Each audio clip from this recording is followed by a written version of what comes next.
आज मैं बात करने जा रहा हूँ लेखक जैनेंद्र कुमार द्वारा लिखी गई निबंध जिसका शीर्षक है बाजार दर्शन। इस निबंध में लेखक अपने परिचितों और मित्रों से जुड़े अनुभव बताते हुए यह स्पष्ट करते हैं कि बाजार की जादुई ताकत कैसे हमें अपना गुलाम बना लेती है। अगर हम अपनी ज़रूरतों को अच्छी तरह समझकर बाजार का उपयोग करें तो हम उसका लाभ उठा सकते हैं, लेकिन यदि हम ज़रूरत को तय करके बाजार में जाने के बजाय उसकी चमक दमक में फंस जाए तो वह असंतोष, तीव्र इच्छा और ईर्ष्या से घायल करके हमें हमेशा के लिए बेकार बना सकता है। इस मूल भावना को लेखक ने अच्छी तरह से समझाने की कोशिश की है। तो चलिए दोस्तों, शुरू से इस निबंध को समझते हैं। एक दिन लेखक के मित्र कोई एक मामूली चीज लेने के लिए बाजार गए थे। जब वे लौटे तो उनके पास बहुत से बंडल थे। तभी लेखक ने अपने मित्र से कहा, यह क्या? फिर वे बोले, यह जो साथ थी। दरअसल उनके कहने का मतलब था कि यह पत्नी की महिमा है, उस महिमा का मैं प्रशंसक हूँ। प्राचीन काल से इस विषय में पति से पत्नी की ही प्राथमिकता प्रमाणित है और यह व्यक्तित्व का प्रश्न नहीं है बल्कि स्त्रीत्व का प्रश्न है। स्त्री माया ना जोड़े तो मैं क्या जोड़ूं? मूल में एक और तत्व की महिमा विशेष है। वह तत्व है मनी बैग, मतलब पैसे की गर्मी या एनर्जी। पैसा पावर है, पर उसके सबूत में आसपास माल टाल ना जमा हो तो क्या वह खाक पावर है? पैसे को देखने के लिए बैंक हिसाब देखिए, पर माल सामान और मकान कोठी तो अनदेखे भी दिखते हैं। पैसे की उस परचेजिंग पावर के प्रयोग में ही पावर का रस है। लोग संयमी भी होते हैं, वे फिजूल सामान को फिजूल समझते हैं। वे काफी बुद्धिमान होते हैं, बुद्धि और संयम पूर्वक वो पैसे को जोड़ते जाते हैं। वह पैसे की पावर को इतना निश्चय समझते हैं कि उसके प्रयोग की परीक्षा उन्हें जरूरत नहीं है। केवल खुद पैसे के जुड़ा होने पर उनका मन गर्व से भरा रहता है। फिर लेखक ने कहा, यह कितना सामान ले आए? फिर मित्र ने सामने ही मनी बैग फैला दिया और कहा, यह देखिए, सब उड़ गया। अब जो रेल टिकट के लिए भी बचा हो। मैंने तब माना कि पैसा और होता तो सामान भी आता। यह सामान जरूरत की तरफ देखकर नहीं आया बल्कि अपनी परचेजिंग पावर के हिसाब से आया है। लेकिन ठहरिए, इस सिलसिले में एक और भी महत्व का तत्व है जिसे नहीं भूलना चाहिए। उसका भी इस कारनामा में बहुत कुछ हाथ है। वह महत्व है बाजार। फिर लेखक ने कहा, यह इतना कुछ बिना वजह ही ले आए? फिर मित्र बोले, कुछ नहीं पूछो, बाजार है कि शैतान का जाल है। ऐसा सजा सजाकर माल रखते हैं कि बेशर्म ही हो जो ना फंसे। फिर लेखक ने मन में कहा, ठीक, बाजार आमंत्रित करता है कि आओ मुझे लूटो और लूटो, सब भूल जाओ, मुझे देखो, मेरा रूप और किसके लिए है? मैं तुम्हारे लिए हूँ। यदि कुछ नहीं चाहते हो तो भी देखने में क्या आपत्ति है? अजी आओ भी। इस आमंत्रण में यह खूबी है कि आग्रह नहीं है। आग्रह अपमान जगाता है, लेकिन ऊंचे बाजार का आमंत्रण मौन होता है और उससे चाह जगती है। चाह मतलब अभाव। चौक बाजार में खड़े होकर आदमी को लगने लगता है कि उसके अपने पास काफी नहीं है और चाहिए। मेरे यहाँ कितना सीमित है और यहाँ कितना असीमित है। ओह, कोई अपने को ना जाने तो बाजार का यह चौक उसे इच्छा से व्याकुल बनाकर छोड़े। आखिर व्याकुल ही क्यों, पागल बनाकर छोड़े। असंतोष, तीव्र इच्छा और ईर्ष्या से घायल करके मनुष्य को हमेशा के लिए यह बेकार बना सकता है। एक और मित्र की बात है। वह दोपहर के पहले बाजार गए थे और शाम को वापस आए। वे आए तो थे खाली हाथ। फिर लेखक ने पूछा, कहाँ रहे? फिर मित्र बोले, बाजार देखते रहे। फिर लेखक ने कहा, बाजार को देखते क्या रहे? फिर मित्र बोले, क्यों बाजार? तब लेखक ने कहा, लाए तो कुछ नहीं। फिर मित्र बोले, हाँ, पर यह समझ नहीं आता था कि ना लूं तो क्या। सब कुछ तो लेने का मन होता था, कुछ लेने का मतलब था बाकी सब कुछ को छोड़ देना, लेकिन मैं कुछ भी नहीं छोड़ना चाहता था, इस कारण मैं कुछ भी नहीं ले सका। फिर लेखक ने कहा, खूब, लेकिन मित्र की बात ठीक थी। अगर ठीक पता नहीं है कि क्या चाहते हो तो सब तरफ की चाह तुम्हें घेर लेगी और तब परिणाम विनाशकारी ही होगा। गति नहीं होगी और ना ही कर्म। बाजार में एक जादू है। वह जादू आंख की राह का काम करता है। वह रूप का जादू है, लेकिन जैसे चुंबक का जादू लोहे पर ही चलता है, ठीक वैसे ही इस जादू की भी मर्यादा है। यदि जेब भरी हो और मन खाली हो तो ऐसी हालत में जादू का असर खूब होता है। यदि जेब खाली पर मन भरा ना हो तो भी जादू चल जाएगा। मन खाली है तो बाजार के कई सारे चीजों का निमंत्रण उस तक पहुंच जाएगा। कहीं उस वक्त जेब भरी हो तो फिर वह मन किसकी मानने वाला है? मालूम होता है कि यह भी लूं और वह भी लूं। सभी सामान जरूरी और आराम को बढ़ाने वाला मालूम होता है, लेकिन यह सब जादू का असर है। जादू की सवारी उतरी कि पता चलता है कि रोचक चीजों की बहुत मात्रा में होने पर आराम में मदद नहीं देती बल्कि बाधा ही आती है। जकड़ रेशमी डोरी की हो तो रेशम के स्पर्श के मुलायम के कारण क्या वह कम जकड़ होगी? लेकिन उस जादू की जकड़ से बचने का एक सीधा सा उपाय है। वह यह है कि बाजार जाओ तो खाली मन ना हो। मन खाली हो तब बाजार मत जाओ। कहते हैं कि लू में जाना हो तो पानी पीकर जाना चाहिए। पानी अंदर हो तो लू का लूपन व्यर्थ हो जाता है, मन लक्ष्य में भरा हो तो बाजार भी फैला का फैला ही रह जाएगा।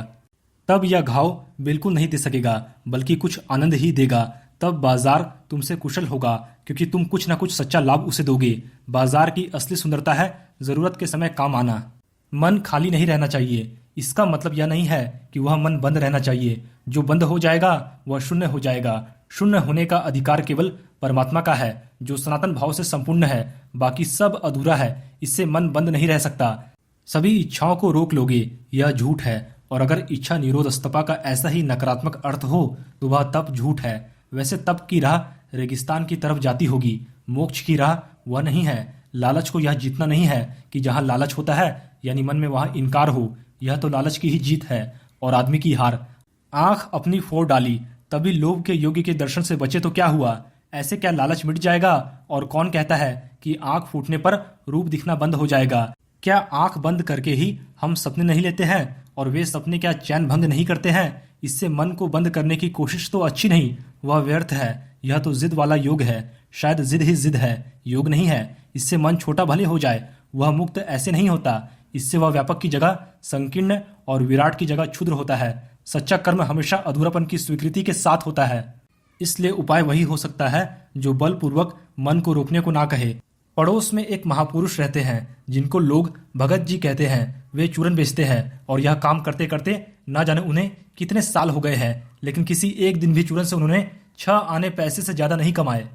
चूरन उनका उपनाम है और वे खूब लोकप्रिय है। अगर वे कहीं व्यवसाय का तरीका जान लेते तो आज वे खुशहाल और मालामाल होते। आज क्या कुछ उनके पास नहीं होता। लेखक कहते हैं कि 10 वर्षों से मैं उन्हें देख रहा हूं।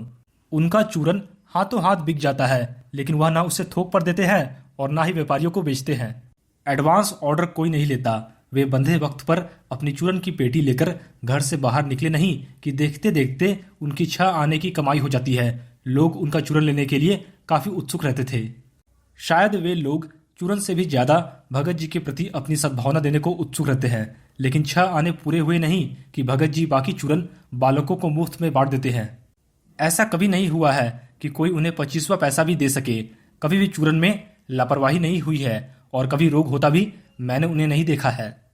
लेकिन इतना मुझे निश्चय मालूम होता है कि इस चूरन वाले भगत जी पर बाजार का जादू नहीं चल सकता। कहीं आप भी भूल मत कीजिएगा। इन पंक्तियों को लिखने वाला मैं चूरन नहीं बेचता हूं, ऐसी थोड़ी सी बात भी मत सोचिएगा, बल्कि यह समझिएगा कि लेख के किसी भी मान्य पाठक से उस चूरन वाले को श्रेष्ठ बताने की मैं हिम्मत कर सकता हूं। क्या पता उस भोले आदमी को अक्षर ज्ञान तक भी है या नहीं। बड़ी बातें उसे मालूम क्या होगी और हम आप न जाने कितनी बड़ी बड़ी बातें जानते हैं। इससे यह तो हो सकता है कि वह चूरन वाला भगत हम लोगों के सामने एकदम महत्वहीन आदमी हो। लेकिन आप पाठकों की विद्वान श्रेणी का सदस्य होकर भी मैं यह स्वीकार नहीं करना चाहता हूं कि उस अपदार्थ प्राणी को वह प्राप्त है जो शायद हम लोगों से बहुत कम व्यक्ति को ही प्राप्त है। माल बिछा रहता है और उसका मन अटल रहता है। पैसा उससे आगे होकर भीख तक मांगता है कि मुझे लो, लेकिन उसके मन में पैसे पर दया नहीं समाती। वह क्रूर व्यक्ति पैसे को अपने आहत गर्व में बिलखना ही छोड़ देता है। ऐसे आदमी के आगे क्या पैसे की व्यंग्य शक्ति कुछ भी चलती होगी? क्या वह शक्ति दुखी होकर लज्जा युक्त ही ना हो जाती होगी? पैसे की व्यंग्य शक्ति बहुत ही भयंकर है। लेखक कहते हैं कि मैं पैदल चल रहा हूं कि पास से धूल उड़ाती हुई मोटर निकल गई। वह ऐसी निकली कि कौंधती एक कठिन व्यंग्य की लिख ही आर पार हो गई। जैसे किसी ने आंखों में उंगली देकर दिखा दिया हो कि देखो उसका नाम है मोटर और तुम उससे वंचित हो। यह मुझे अपनी ऐसी मूर्खता मालूम होती है कि बस पूछिए नहीं। मैं सोचने लगता हूँ कि हाय, यही माँ बाप रह गए थे जिनके यहाँ मैं जन्म लेने को था। क्यों न मैं मोटर वालों के यहाँ हुआ होता। क्या लोक वैभव की यह व्यंग्य शक्ति उस चूरन वाले बेकार मनुष्य के आगे आगे चुरचुर होकर ही नहीं रह जाती? चुरचुर ही क्यों, बल्कि पानी पानी हो जाता। आखिर वह क्या बल है जो इस तीखे व्यंग्य के आगे ही पराजय ही नहीं रहता, बल्कि मानो उस व्यंग्य की क्रूरता को ही पिघला देता है। उस बल को नाम जो भी दो, पर वह निश्चय ही उस स्तर की वस्तु नहीं है जहां पर संसारी धन दौलत फलता फूलता है। एक बार चूरन वाले भगत जी बाजार चौक में दिख गए।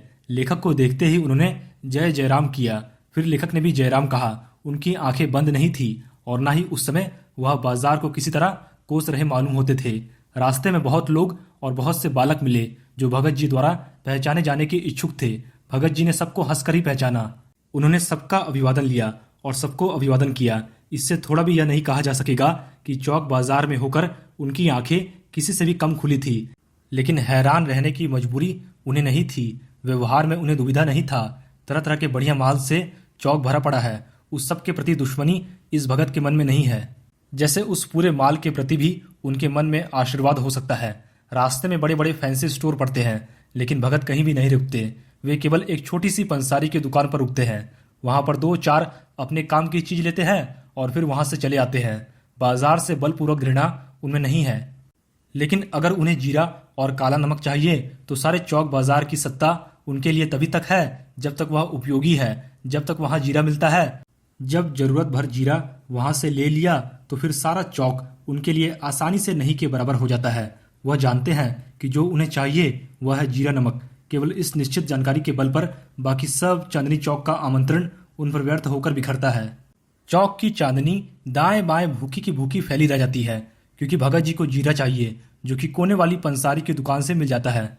यहाँ पर लेखक को पता चलता है कि बाजार को कामयाबी भी वही मनुष्य देता है जो जानता है कि वह क्या चाहता है, और जो नहीं जानते कि वे क्या चाहते हैं। अपनी परचेजिंग पावर मतलब खरीदने की शक्ति के गर्व में अपने पैसे से केवल एक विनाश करने वाली शक्ति, शैतानी शक्ति और व्यंग्य की शक्ति ही बाजार को देते हैं।